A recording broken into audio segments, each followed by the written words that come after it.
Недавно я совсем прогуливался и стал невольным свидетелем разговора двух человек.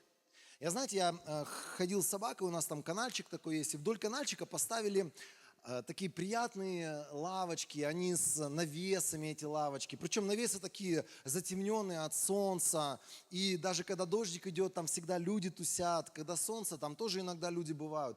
И там несколько категорий ребят тусят. Мамаши с детьми, как всегда, подростки-тиктокеры, которые там тусят, со школы идут и записывают тиктоки. И, конечно же, наши драгоценные любители выпить. Мы любим всех, и любителей выпить тоже любим, потому что им нужен Иисус. И вот знаете, такие два парня сидят, они уже накатили, им нормально. Видно, что они уже, лет по 30 им. Но последние, наверное, 10 лет они вот, наверное, каждый день в подобном состоянии находятся. Прям на лице такое черное лицо. И один такой в состоянии, знаете, когда он что-то там бубнит, уже непонятные какие-то слова говорит, а другой там, у него заряд, и он там что-то его, вы знаете, поймал за ухо, и в это ухо что-то там транслирует. И знаете, мне так интересно было, я издалека, так как он громко очень разговаривал, я иду с собакой, издалека слышу, о чем он говорит. И он, знаете, две бухие рожи сидят, два парня, видно, что у них семей нет. Скорее всего, они живут с мамами. Скорее всего. И вот такой диалог, вы поймете сейчас, к чему я. Один другому говорит, слушай, ты когда матушке своей последний раз подарок делал? Там невнятное что-то. Ты что, типа, чмо последнее, как ты можешь, там раз в год, видимо, он там на праздник на какой-то делал подарок.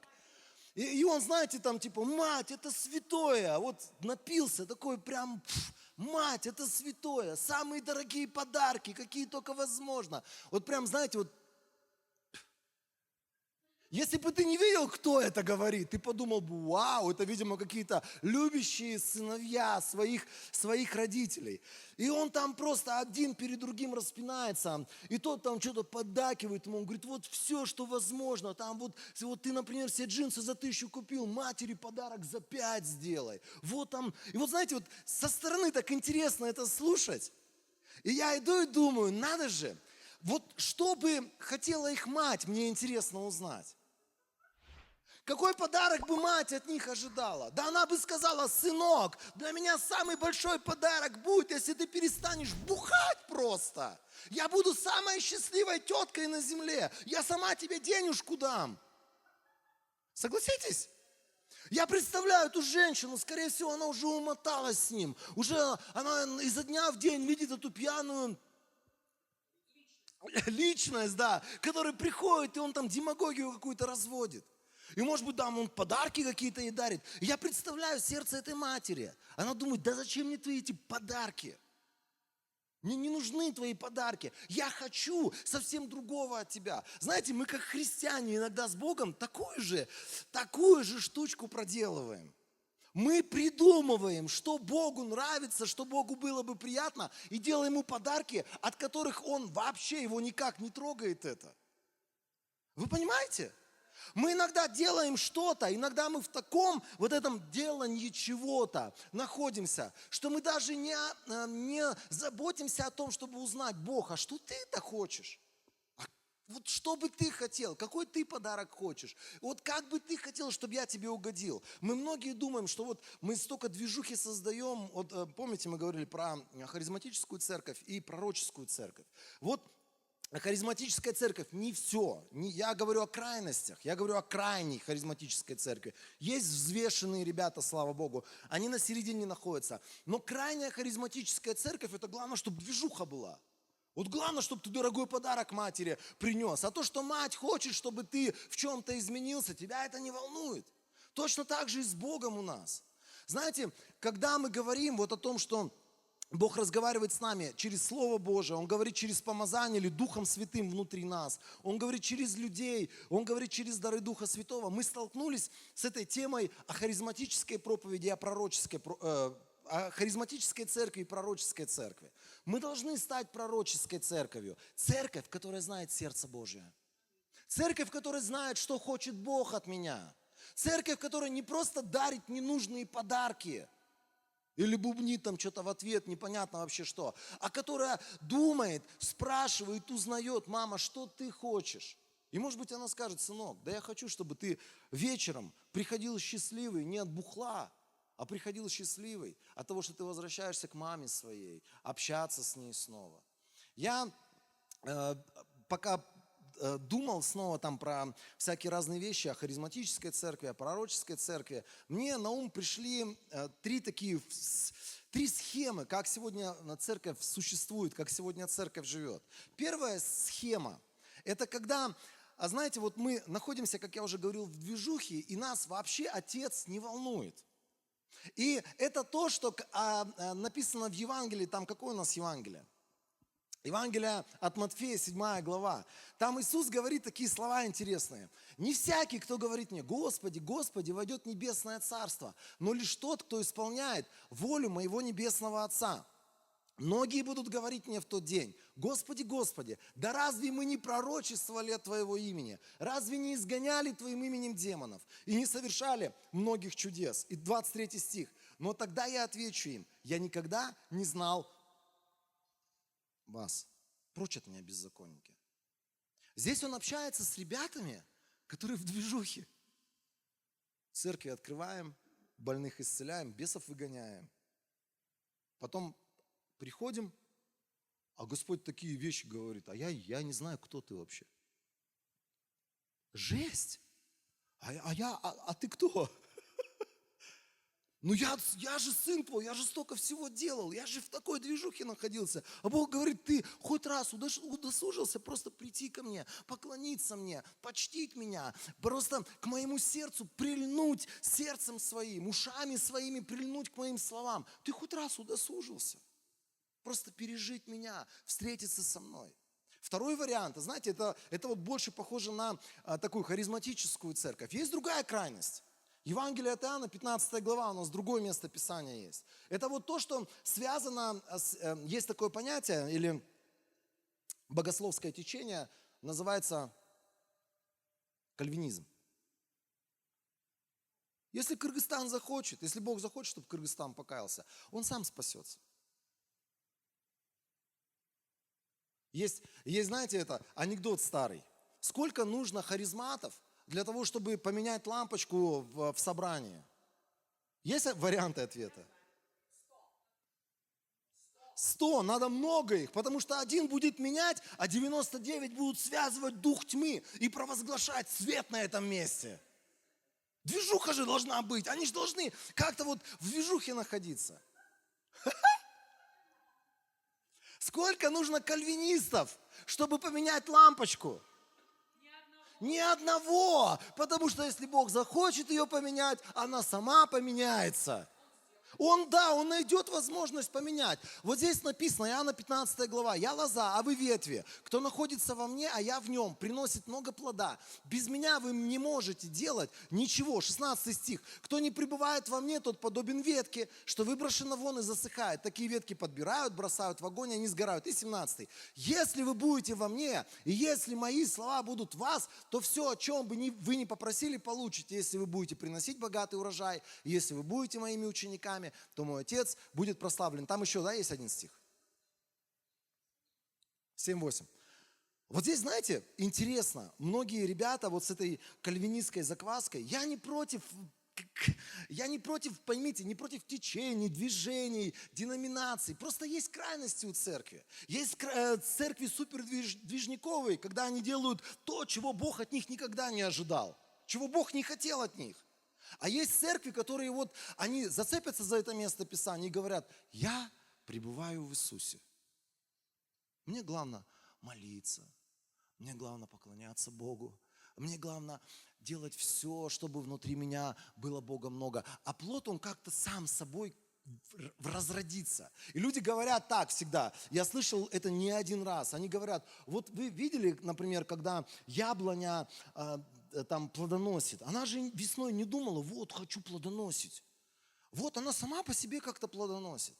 И знаете, и люди некоторые сравнивают христианскую жизнь с этими яблонями или там виноградинами, что это все само собой происходит. На самом деле все происходит не просто так само собой, но когда я пребываю в Боге, и когда я озадачиваюсь вместе с Богом делать какие-то вещи, которые Он хочет делать. Можно просто пребывать в Боге. Знаете, вот петь «Я готов находиться под крылами Твоих крыл всю жизнь, кайфовать под крылами Твоих крыл, наполняться Твоим миром, Твоим покоем». Это классно! Но еще нужно озаботиться, Бог, а что Ты хочешь от меня, чтобы я делал вместе с Тобой? Есть одна крайность, когда мы можем движуху сами создавать вообще вне Бога, и Бог нам не нужен. А есть другая крайность, мы просто пребываем в Боге, и мы вообще ничего не делаем. Давайте на середину дороги выйдем, есть третья правильная схема. Это когда я ищу Бога, я наполняюсь Богом, я переживаю Бога, и от избытка своих переживаний, от избытка своих каких-то вот этих встреч с Богом я служу другим людям. Вспомните, как многие из вас, вы когда покаялись, вам же даже никто не говорил, что нужно пойти к родственникам или к друзьям. Вы настолько счастливы были, у вас настолько горели глаза, вы внутри своего сердца, например, я помню, когда я приходил на поклонение, там, на воскресные собрания, Бог мне внутри, я понимал, что это был Бог. Бог мне внутри говорил, найди своих друзей, расскажи им о том, с кем ты встретился. И я помню, я первый раз сначала с ними встретился, потом совершенно случайно второй раз с ними встретился. И они такие, знаете, вот я был в магазине, приехал к родителям, они попросили меня в магазин сходить на моем районе. И я их встретил в этом магазине. И знаете, вот я иду счастливый, глаза горят, счастье, полные штаны, как говорят про таких людей. Лыба просто в кучу, не можешь лисё свое собрать. И идет такая там толпа. Знаете, это как это, волки зайца увидали. Ты что, жив-здоров? Что пропал? Что потерялся? Я говорю, братва, Бог есть. И они такие на меня смотрят, слушай, а ты что, не употребляешь ничего? Я говорю, вообще ничего не употребляю. Не бухаю, вообще. Курить даже, вообще. Секс? Нет. Они такие смотрят на меня, знаете, немного потерянные, говорят, вообще, как ты живешь? Я говорю, ребят, я понял, что вот все, что вы назвали сейчас, есть что-то такое, что больше, что лучше. И знаете, я уверен, что вот эти вот свидетельства, когда ты наполнен Богом, ты встречаешься с Богом, ты выходишь в этот мир, и ты делишься тем, что Бог внутри тебя производит, это больше отпечаток приносит в жизнь тех людей, с кем ты делишься. Можешь на это аминь сказать? Некоторые из тех ребят, я знаю, они уверовали, но это был опыт, это был экспириенс, это были вот эти первые переживания, к которым нам сегодня как церкви нужно вернуться. Наша самая главная страсть – встреча с Богом. Можешь аминь сказать? Наша главная страсть, мы хотим переживать Бога, хотим встреч с Ним, хотим вот этой вот первой любви, хотим счастья от того, что я спасен, не от того, что я на Мерси приехал сегодня сюда, не от того, что мне конверсы подарили, я такой крутой, и все, что могу делать, это свои конверсы показывать. Мне жена говорит, они женские, но слава Богу, пойдет. Мне главное, что нравится, они блестят, потому что. Ой, потом это отрежем. Знаете, друзья, мы должны сегодня кайфовать не от того, что у нас есть, не от того, что нас окружает, не от того, что нас сегодня жена любит и в щеки целовала. Да не от этого, от того, что я спасен. Бог за меня, Он меня продолжает любить. Я Его любимое дитя. Я невероятное божественное существо, которое на лестнице в небеса. Сегодня я иду в небеса. Знаете, если мы сегодня несчастные христиане, смысл нам делиться этим несчастным христианством с несчастным миром? Они и так несчастны, они смотрят на тебя и думают, еще вот эти вот правила, чтобы я еще более несчастным стал. Nein, не хочу. Я и так задавлен, забит. Друзья, давайте сегодня вернемся к правильной схеме. Мы ищем Бога, мы наслаждаемся Его присутствием. Мы люди, которые кайфуют от того, что мы читаем Писание, от того, что мы поклоняемся, от того, что мы молимся. Я хожу на языках, молюсь, потому что я понимаю, я через это качаю свой дух, ко мне приходят всякие идеи. И это так классно. И ты выходишь потом из своей тайной комнаты, где ты провел время с Богом, и у тебя улыбка вот такая. Как мне мои таксисты говорили, с которыми я работал, что ты постоянно улыбаешься? Я говорю, потому что Бог есть. Они такие, да, в курсе? Я говорю, да, Он в моей жизни, Он делает чудеса. И они каждый раз на меня смотрели, и один всегда вопрос, ты чего такой счастлив? Счастливый. Третья схема. Знаете, есть куча мест Писания. Я несколько мест Писания хочу, чтобы мы посмотрели. Здесь написано Марка 3,14. Помните, мы об этом тоже говорили. Иисус избрал своих апостолов, 12 человек, которых назвал апостолами, чтобы они всегда были с кем? С Ним. Главная цель – быть с Ним. Церковь сегодня должна быть с Ним. Ты должен вернуться к отношениям с Богом личным. Он – реальность, Он – личность. Озаботься сегодня тем, чтобы тебе лично иметь с Ним связь и лично иметь с Ним отношения. А второе, когда мы с Ним пребываем, у Него есть цель посылать нас на свои дела. Чтобы мы делали Его дела. Вот она наша схема. Вот она церковь, которую мы сегодня с вами строим. Мы хотим быть с Ним, мы поклоняемся, мы ищем лицо Божие, мы проводим с Ним время, мы жертвуем самое лучшее для Него, чтобы быть ближе к Его сердцу. И потом мы однажды слышим, что вот посети своих друзей, посети того человека, коснись вот этого человека, помолись за этого человека. Просто ты едешь в транспорте, и Дух Святой говорит, смотри, видишь человек, и этот человек нуждается, и он задается вопросами, у тебя просто слово знания, например, какое-то появляется, откровение какое-то появляется, ты кладешь руку, и дары исцеления начинают высвобождаться. И человек говорит, вау.